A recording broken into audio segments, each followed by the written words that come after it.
जय श्री राधे राधे, जय माता दी। दोस्तों कैसे हैं आप लोग? आशा करती हूँ आप लोग बहुत ही अच्छे होंगे। आपके अपने चैनल राधे राधे में आप सबका बहुत बहुत स्वागत है। निर्जला एकादशी पर भूल कर भी ना करें ये गलतियाँ, वरना अधूरा रह जाएगा व्रत। जाने व्रत की संपूर्ण विधि। इस वीडियो में हम निर्जला एकादशी पर बात करते हैं, जो कि 25 जून को रखा जाएगा। एकादशी तिथि 24 जून शाम 6:12 पर शुरू होगी। 25 जून को रात 8:09 पर समाप्त होगी। यह भगवान विष्णु को समर्पित सबसे कठिन एकादशी व्रत माना जाता है। व्रत का पारण 26 जून सुबह 5:25 से शुरू होगी, जो कि 8:13 पर समाप्त किया जाएगा। निर्जला एकादशी हिंदू धर्म की सबसे महत्वपूर्ण एकादशी में से एक मानी जाती है। इसे भीमसेनी एकादशी के नाम से भी जाना जाता है। यह व्रत भगवान विष्णु की भक्ति और कठोर तपस्या के लिए प्रसिद्ध है।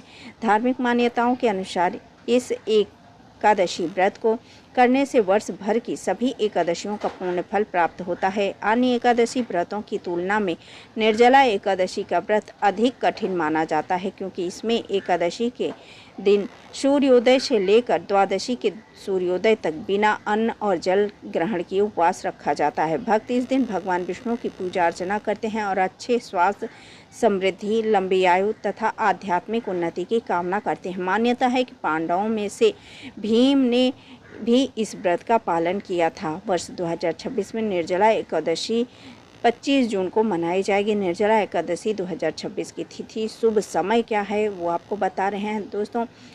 समय, तिथि और पारण का समय भी हम आपको बता रहे हैं।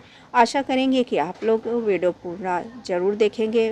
दोस्तों वीडियो पसंद आए तो लाइक ज़रूर कीजिए, शेयर कीजिए और सब्सक्राइब कर लीजिए राधे राधे चैनल को। निर्जला एकादशी व्रत 25 जून 2026 गुरुवार एकादशी तिथि प्रारंभ होगी 24 जून 2026 को शाम 6:12 पर। एकादशी तिथि समाप्त होगी 25 जून 2026 को रात 8:09 पर। व्रत पारण यानी कि व्रत पारण का समय है 26 जून 2026 को 5:25 से सुबह से 8:13 तक। द्वादशी तिथि समाप्त होगी 26 जून 2026 को रात 10:22 पर। निर्जला एकादशी व्रत की विधि और नियम: सुबह जल्दी उठकर स्नान करें। स्नान के पानी में कुछ बूंदे गंगा जल की मिलाना शुभ माना जाता है। साफ और स्वच्छ वस्त्र धारण करें।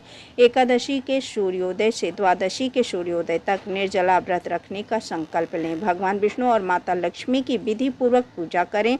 भगवान के पास एक कलश स्थापित करें, उसमें जल, सुपारी, अक्षत, एक सिक्का और आम के पत्ते रखें। भगवान विष्णु को पीले फूल, धूप, दीप, चंदन, अक्षत, तुलसी दल, फल और मिठाई अर्पित करें। पंचामृत का भोग लगाएं। पूजा के दौरान भगवान विष्णु के मंत्रों का जाप करें। पूरे दिन निर्जला व्रत रखें। हालांकि यदि स्वास्थ्य संबंधी कारणों से बिना पानी के रहना संभव ना हो तो जल ग्रहण किया जा सकता है। ज़रूरतमंद लोगों को अनाज, जल से भरा घड़ा, छाता, वस्त्र, फल या अन्य जो कि आप दान कर सकते हैं। उपयोगी वस्तुओं का दान करने सबसे शुभ फलदायी माना जाता है। रात्रि में जागरण करें और अगले दिन पूजा पूरी करने के बाद व्रत का पारण करें। व्रत पारण के पहले ब्राह्मणों को ज़रूरतमंद लोगों को भोजन कराना ना भूलें। ये सबसे शुभ कार्य किए जाते हैं, जो कि इनमें से अगर एक भी छूटा तो पूर्ण फल प्राप्त नहीं होता है व्रत का। निर्जला एकादशी में प्यास से हालत ख़राब हो तो क्या पी सकते हैं पानी? तो दोस्तों यह भी हम आपको इसमें बता रहे हैं, क्योंकि वीडियो तो लंबा होगा लेकिन बहुत ही महत्वपूर्ण जानकारी देने की कोशिश कर रहे हैं। आप लोग ये जानकारी आपके हित के लिए है, इसलिए पानी पी सकते हैं या नहीं, क्योंकि निर्जला व्रत जो करते हैं उन्हें पानी पीने की मनाही होती है। निर्जला एकादशी व्रत में पानी पीना कब उचित माना जाता है, तो आज हम इस वीडियो में आपको ये भी बताएंगे कि निर्जला एकादशी व्रत में पानी पीने का क्या नियम होता है।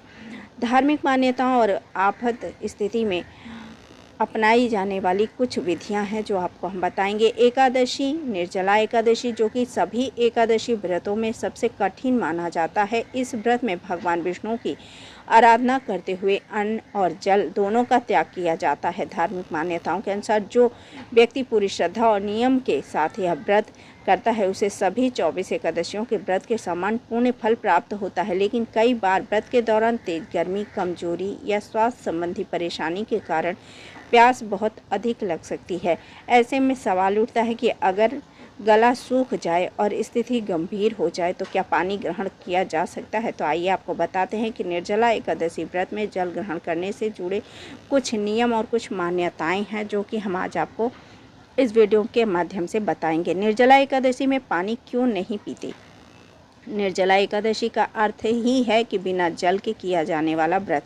इस दिन व्रती सूर्योदय से पहले स्नान करके भगवान विष्णु की पूजा और व्रत का संकल्प लेते हैं। इसके बाद अगले दिन सूर्योदय तक अन्न, जल, फल, दूध आदि का सेवन नहीं किया जाता है। धार्मिक मान्यता के अनुसार इस कठिन तप और भगवान विष्णु की भक्ति से व्यक्ति के विशेष पुण्य फल की प्राप्ति होती है। इसी कारण निर्जला एकादशी को सबसे फलदायी एकादशियों में से एक माना जाता है। किन लोगों को मिल सकती है छूट? धार्मिक मान्यताओं के अनुसार जैसे किन लोगों को पानी पीने के लिए छूट मिल सकती है वो आपको बताएं। तो धार्मिक मान्यताओं के अनुसार निर्जला एकादशी का व्रत हर व्यक्ति के लिए समान रूप से कठिन नहीं होता। बच्चे, बुजुर्ग, गर्भवती महिलाएं या किसी बीमारी से पीड़ित लोग अपनी स्वास्थ्य स्थिति के अनुसार व्रत में बदलाव कर सकते हैं। यदि किसी व्यक्ति को बिना जल के रहने से स्वास्थ्य को नुकसान पहुंचने की संभावना होती है तो वह फलाहार या जल ग्रहण करते हुए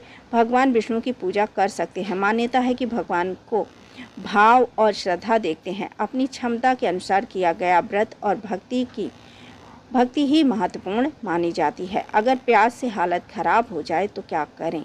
तो दोस्तों, निर्जला एकादशी का संकल्प जल त्याग का होता है, इसलिए सामान्य स्थिति में पानी पीना व्रत को पूर्ण नहीं माना जाता। लेकिन यदि स्वास्थ्य बहुत बिगड़ जाए या जीवन पर संकट जैसी स्थिति उत्पन्न हो जाए तो धर्म परंपराओं में कुछ विशेष परिस्थितियों में राहत का उल्लेख मिलता है। कुछ धार्मिक मान्यताओं के अनुसार ऐसी आपात स्थिति में व्यक्ति अपनी क्षमता और अपने स्वास्थ्य को ध्यान में रखते हुए जल ग्रहण कर सकता है, क्योंकि शरीर की रक्षा करना भी आवश्यक माना गया है।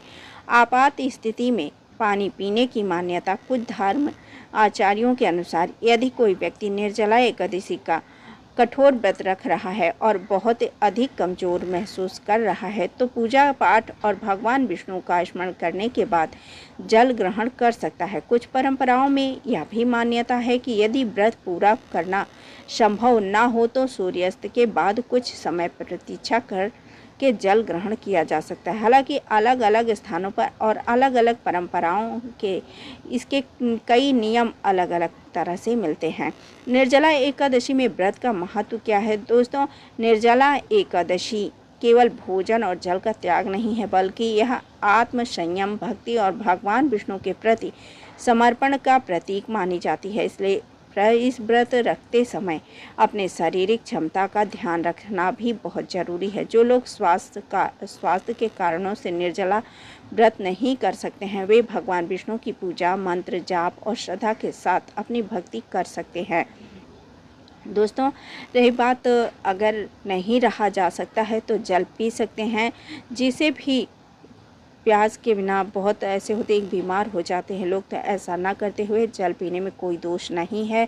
जल पीकर भी ये व्रत किया जा सकता है। हालांकि नाम इसका निर्जला एकादशी व्रत है, लेकिन इससे निर्जला के साथ साथ अगर स्वास्थ्य संबंधी कोई भी दिक्कत है, अगर आप नहीं रह पा रहे हैं तो आप इस व्रत को जल पीकर भी कर सकते हैं। आशा करेंगे कि आप लोगों को ये जानकारी ज़रूर पसंद आए तो लाइक कीजिए, शेयर कीजिए और सब्सक्राइब कर लीजिए राधे राधे चैनल को। जय श्री हरि विष्णु, जय माँ महालक्ष्मी।